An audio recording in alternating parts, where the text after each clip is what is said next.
Change is on my agenda. Change for good. And I embrace that and I enjoy that change. I don't fear it. That's the bit that excites me. Prince William completely loses control after Camilla forces Kate to surrender her precious royal tiara. The palace is buzzing with tension, whispers, and silent anger. Everyone wonders how far this will go. Will Kate ever get her tiara back? Can William protect her honor? Join us as we reveal every shocking detail of this royal clash. Tension behind the palace preparations. From the very beginning, Queen Consort Camilla took a strong and active role in the preparations. Palace sources revealed that she wanted every detail to be perfect. She closely supervised multiple departments, including royal protocol, guest coordination, decor, lighting, and wardrobe. Nothing was left unchecked. Insiders explained that she even approved the import of rare floral arrangements from overseas and ordered custom-made fabrics from Italy to enhance the palace interiors. To her, these events were not just simple ceremonies. They were important moments meant to display authority, elegance, and control. Every choice carried meaning, and every detail mattered. By the time early November arrived, everything seemed to be moving smoothly. Guest lists had been finalized, rehearsals were completed, and security arrangements were firmly in place. Staff members believed the palace was fully prepared for the upcoming occasions. However, behind closed doors, an unexpected issue quietly began to surface. It was not something loud or obvious, but it carried serious importance within royal tradition. The issue centered on the tiara. In royal life, tiaras are far more than decorative accessories. They represent rank, history, and power. Each piece holds a deep legacy, and wearing one sends a clear message about a person's status within the monarchy. Because of this, selecting the right tiara is always taken very seriously, especially for formal evening events that attract global attention. For Camilla, the difficulty became clear during her final wardrobe fittings. On November 12th, she had planned to wear a deep blue gown for the Booker Prize reception. Then, for King Charles III's birthday celebration on November 14th, she had chosen a refined ivory outfit.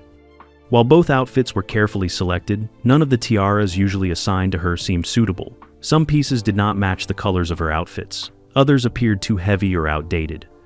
A few were simply unavailable because they were under maintenance or already reserved for other uses. As these challenges grew, so did her frustration. The pressure to maintain a flawless appearance increased, and she became determined to find a solution. This search led her to look beyond her usual options. At that point, her attention turned to the Princess of Wales, Catherine, Princess of Wales. Kate was known to have access to several tiaras that would match both the blue and ivory outfits perfectly. One particular piece stood out, the Oriental Circlet Tiara. It was a refined and versatile jewel, closely connected to Kate's public image and royal role. On the evening of November 4th, after a long day of preparations, Camilla approached Kate in a quiet corridor within the palace. The request was direct and clear. She asked about the availability of the Oriental Circlet, stating that it would be ideal for the upcoming events. Kate appeared surprised by the request. She paused before responding and explained that she had already planned to wear that tiara herself. She had upcoming engagements, and her outfits had been carefully chosen to match it. At that moment, the atmosphere shifted. Camilla's reaction grew firmer. She pointed out that Kate had access to many pieces of jewelry and suggested that this particular one was not necessary for her at that time. Kate remained calm and respectful. She explained that the tiara had been assigned to her and that her wardrobe planning had already been built around it. The conversation then became more tense. The focus moved beyond the tiara itself and touched on deeper issues of position and authority. Camilla emphasized her role and made it clear that, when something was needed for the crown, she expected cooperation. Kate responded quietly, maintaining her composure. She made it clear that her position was based on preparation and respect, not on seeking attention.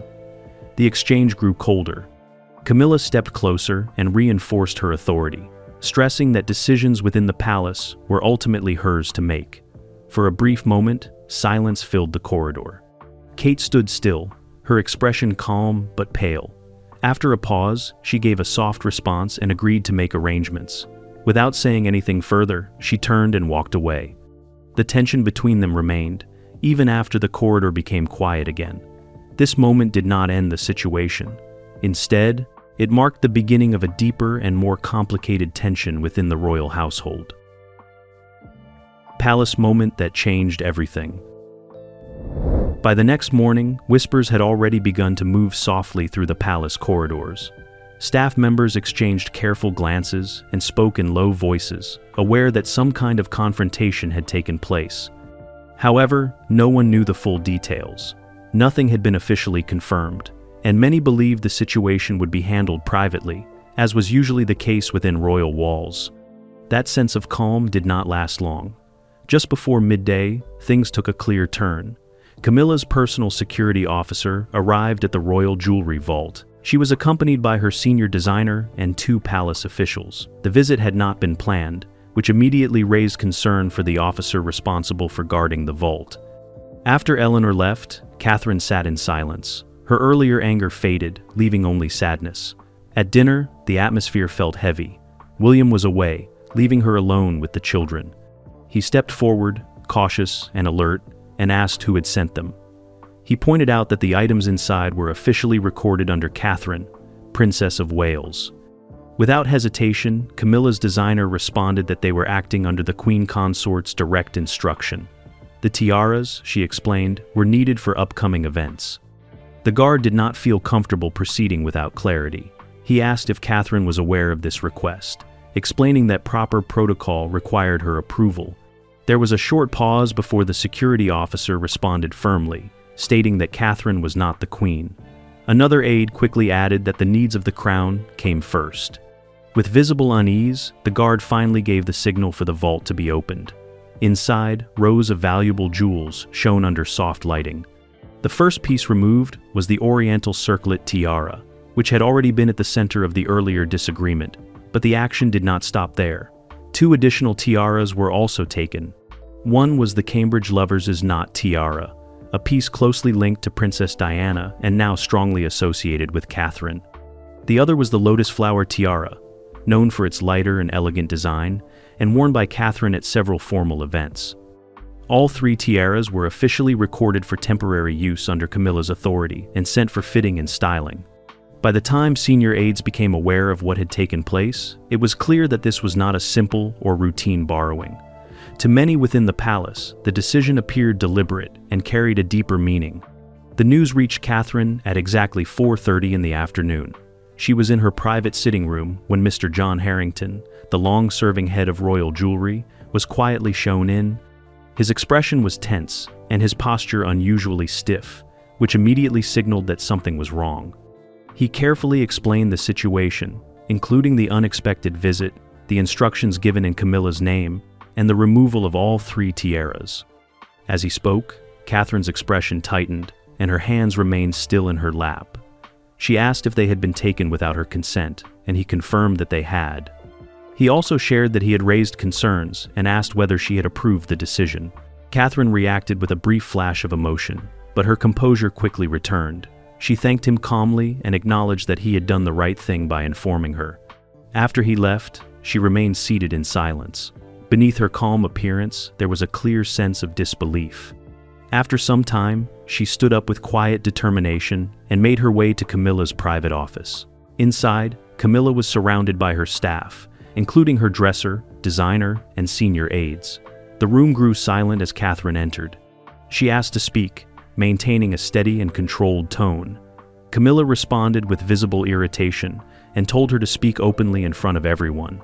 Catherine then asked why her tiaras had been taken without her permission. She reminded Camilla that she had already agreed to make arrangements for 1 piece, yet 2 more had been removed without notice. Camilla replied calmly that she had taken what was needed. She added that Catherine had been acting as though she already held a higher position. The atmosphere in the room became tense as those present quietly observed the exchange. Catherine stood firm and reminded her that the tiaras were assigned to her and that there were established rules and expectations. Camilla responded sharply, emphasizing her current position and authority. Catherine explained that the issue was not about power, but about respect and clear boundaries. Camilla disagreed, stating that power was always at the center of such matters. Even as the situation became more intense, Catherine maintained her composure. She pointed out that taking 3 tiaras instead of 1 had been unnecessary. Camilla responded plainly that she had taken them because she could. A heavy silence followed. Catherine took a breath and made it clear, in a calm but firm manner, that the situation would not be forgotten. She then turned and left the room, her expression controlled, though the tension remained visible in her hands. A quiet blow behind palace walls. Later that evening, as Catherine tried to steady herself, a soft knock came at her door. It was Lady Eleanor Whitmore, a senior palace aide known for her strict loyalty to protocol. She had worked closely with Catherine for years and had access to private palace communications. She explained that she would not have come unless the matter was important. Catherine listened closely as Eleanor revealed that someone from the wardrobe team had overheard a discussion during a fitting. The focus was the lotus flower tiara. Eleanor carefully explained that it was not being prepared for the Queen's use. Catherine was surprised and asked why it had been taken. Eleanor then shared that it was being prepared for Camilla's granddaughter, Lola Parker Bowles, for a private appearance with no official role or duty. The information struck deeply. This was not just unusual, but a clear breach of royal rules. Tiaras were not meant for personal use, especially not by non-working members of the family. Catherine quietly recognized that this decision carried a deeper meaning. Eleanor felt she needed to share the truth, and Catherine thanked her sincerely. After Eleanor left, Catherine sat in silence. Her earlier anger faded, leaving only sadness. At dinner, the atmosphere felt heavy. William was away, leaving her alone with the children. George and Charlotte quickly noticed her mood. She reassured them gently, but they still sensed something was wrong. Later that night, alone, the palace felt colder and quieter.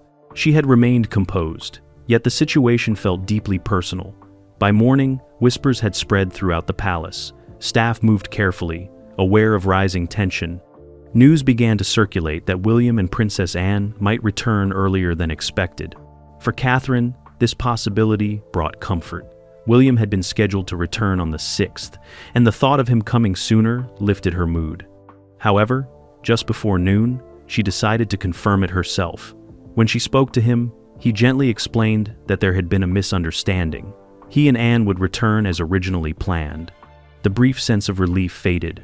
Catherine sat quietly after the call, feeling the weight return. The earlier events came back all at once. William remained her greatest source of strength, but for now, she would have to wait. The night moved slowly as she carried her thoughts alone. A brief light before the truth. On the morning of November 7th, everything changed. Prince William and Princess Anne returned after their formal briefing with the king, and the palace felt alive again. The children rushed to William the moment they saw him. George held tightly to his leg, Charlotte laughed with joy, and Louis leaped into his arms. For a brief moment, Catherine, Princess of Wales, allowed herself a gentle smile. It was small and short, but it was real. Seeing William back, hearing his laughter fill the hallway, and watching him kneel to speak softly with the children reminded her of what calm felt like. For days, she had relied only on discipline to stay steady. Now, her heart finally felt a little lighter, but that feeling quickly faded. Later that evening, after dinner, and once the children were safely in bed, the palace grew quiet again. The sounds of staff disappeared, footsteps softened, and the long corridors returned to stillness. William and Catherine went to their private quarters, a space meant only for them. As he closed the door and turned to her, he understood at once. Her shoulders were tight, and her eyes showed deep tiredness that rest could not fix. She tried to speak, but could not. Her throat tightened, and she shook her head as if to avoid the question. William stepped closer, certain something was wrong. Slowly, she sat on the sofa, her hands held tightly together as she gathered herself. At last, she spoke, explaining that while he had been away, something had gone very wrong. She described Queen Camilla's sudden demand and the pressure of the moment. She explained how 3 tiaras were taken without her consent and how her authority was questioned in front of staff. Then came the final blow. The lotus flower tiara had been used for personal reasons outside royal duty. As she finished, tears fell freely. William remained still, listening with full attention, his body tense but controlled. a quiet stand for dignity. When she finished speaking, the silence between them felt heavy and painful. William finally spoke, his voice calm but filled with quiet anger. He said the situation was unacceptable and made it clear she should never have been treated that way. Catherine slowly shook her head and explained that it was not only about authority, but about being erased. William asked her to explain further. She took a deep breath and began to talk about the tiaras and what they truly meant to her. She started with the Oriental circlet. She explained that it was one of the first tiaras she was trusted with after becoming Princess of Wales. It was not bold or attention-seeking, but it carried strength. It had been worn by Queen Alexandra during times when restraint mattered more than display. Wearing it made her feel balanced and grounded, reminding her that leadership can be powerful without being loud. She then spoke about the lover's knot. Her voice grew tighter as she explained its deeper meaning. It had belonged to Diana, and when people saw it, they saw her. Catherine shared that she only wore it when she felt strong enough to carry that memory and honor the role left behind. Finally, she spoke about the lotus flower tiara. She described it as a symbol of change, growth, and grace under pressure. It reminded her that becoming something new can be difficult, but necessary. That tiara helped her hold on to her identity. She explained that these were not just jewels, but pieces of her journey. William held her hands firmly and assured her that this would not be ignored. She said she did not want conflict, only dignity. He promised she would have both. The next morning, William was awake early and fully decided. There would be no delay. He told Catherine they would act immediately and address the matter properly. When she asked with whom, he answered clearly. They would speak to his father. Respect and authority conflict. Catherine moved toward the window and gently pulled the curtains back, allowing soft light to enter the room. Outside, the palace grounds appeared calm and untouched, almost as if nothing had changed.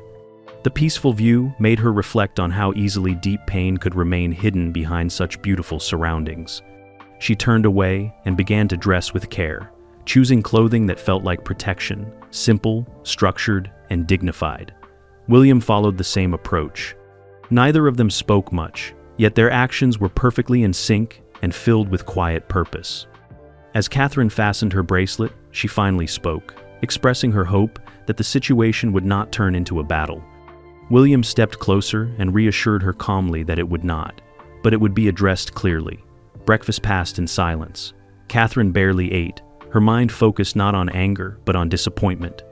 Something deeply personal had been handled without care, and that weighed heavily on her thoughts. By 9 in the morning, they were ready. Walking side by side, Catherine felt both nervous and steady at the same time. She knew that whatever came next, she would not face it alone. William opened the door for her and gently reminded her that they would handle everything together. She acknowledged this and straightened her posture, holding firmly to an important thought that came to her with clarity. She reminded herself that dignity does not mean staying silent, and she was prepared to speak when necessary. When they reached King Charles's chambers, the atmosphere felt unusually still. The long hallway outside his private office was nearly empty, with only a few staff members moving quietly in the distance. William walked with calm focus, while Catherine maintained a straight posture, her hands folded tightly. At the secretary's desk, the woman looked surprised to see them. William politely explained that they needed to see the king. Although they were not scheduled, he made it clear they were willing to wait. The secretary informed them that the king had not yet arrived, but would be there soon. They were guided to a small sitting area outside the study. Catherine sat carefully, adjusting her skirt, while William stood briefly before taking a seat beside her. The room felt unusually quiet, and time seemed to move slowly. Catherine kept her gaze forward, though her thoughts were intense. She could feel her heartbeat clearly, knowing this was not a moment she had planned, yet it had been forced upon her. After some time, footsteps echoed through the corridor. King Charles appeared, walking quickly with a folder in hand. He stopped immediately upon seeing them, clearly surprised. William greeted him respectfully and explained that they needed to speak. Charles recognized from their expressions that this was serious and invited them into his study. Inside, the door closed, creating a private space. Charles set aside his folder and asked what the matter was. William waited until Catherine was seated before speaking calmly about a serious breach of protocol.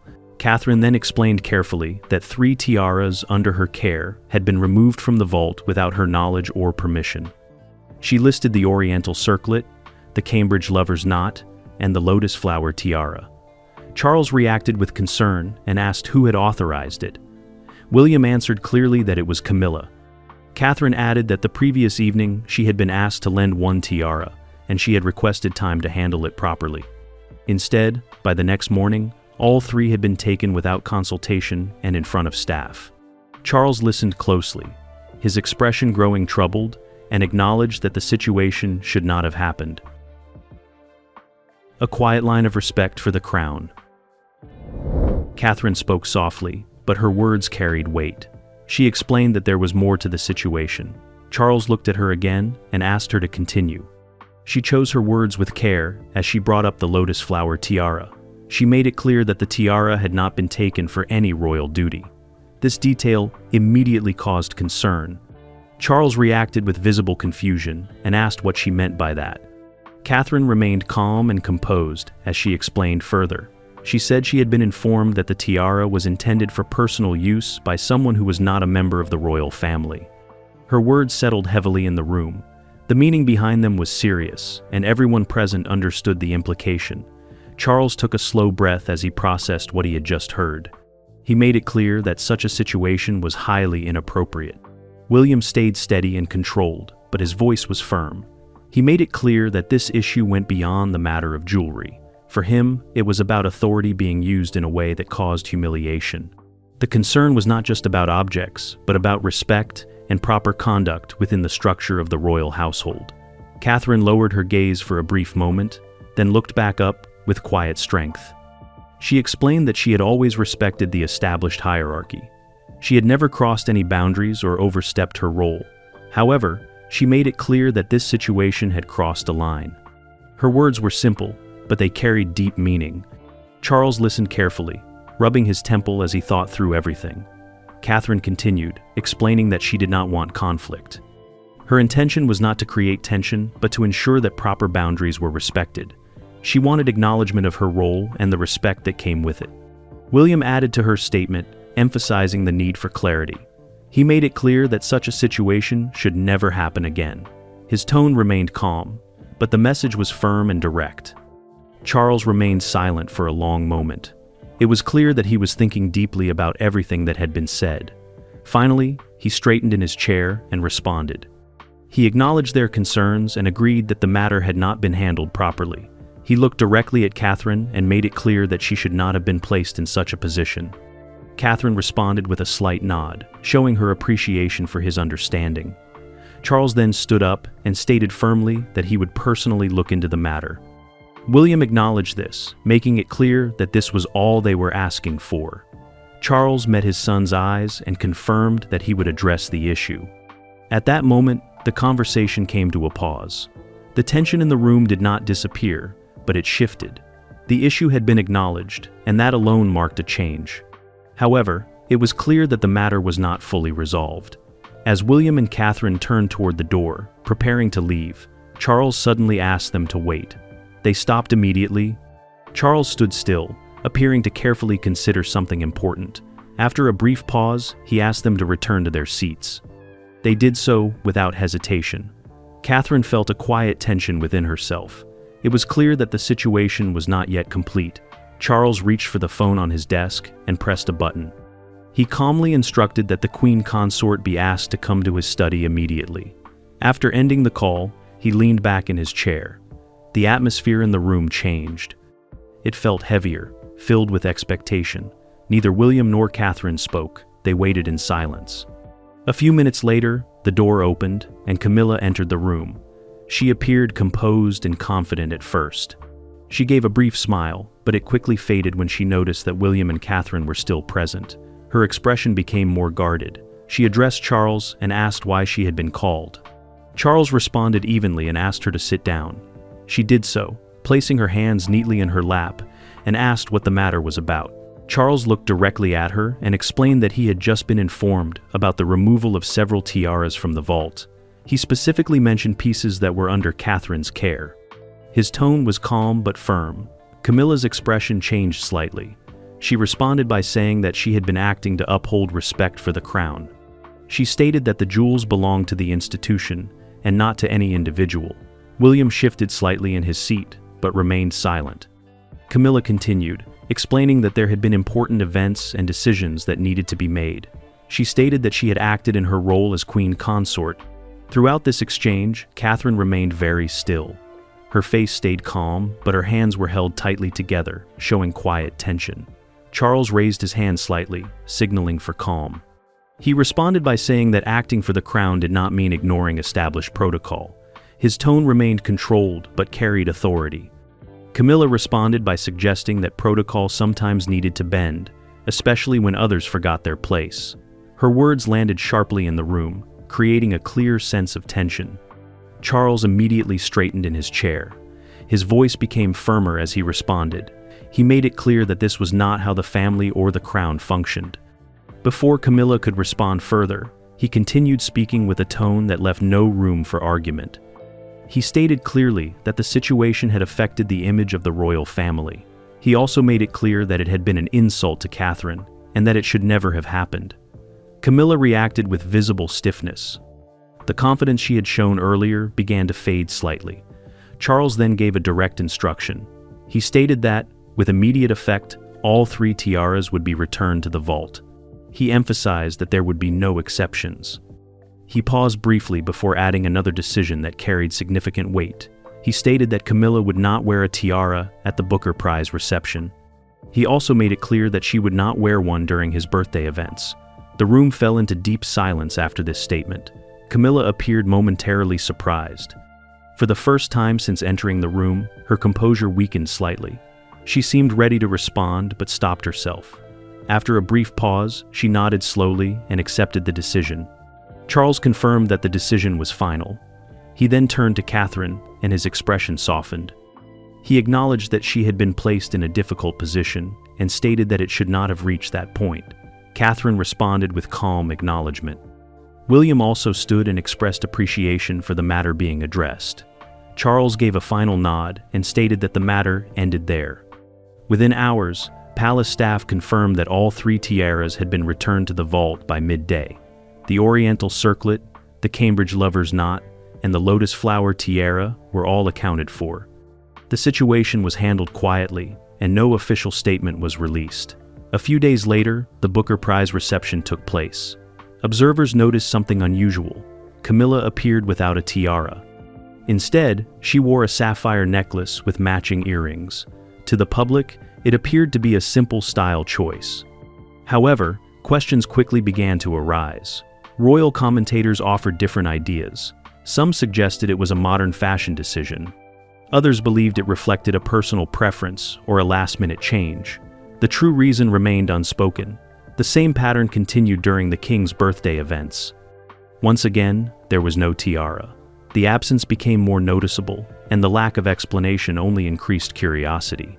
Inside the palace, however, the truth was fully understood. Weeks later, during a formal state banquet, Catherine entered the room wearing the Oriental circlet tiara. It sat lightly on her head, simple but powerful in its presence. Many people remarked on how natural it looked on her and how well it suited her. Photographs from the event spread quickly and were widely praised for their elegance and grace. However, the meaning behind that moment went beyond appearance. Catherine wore the tiara as a quiet statement. It represented boundaries, dignity, and the strength to stand firm without creating noise.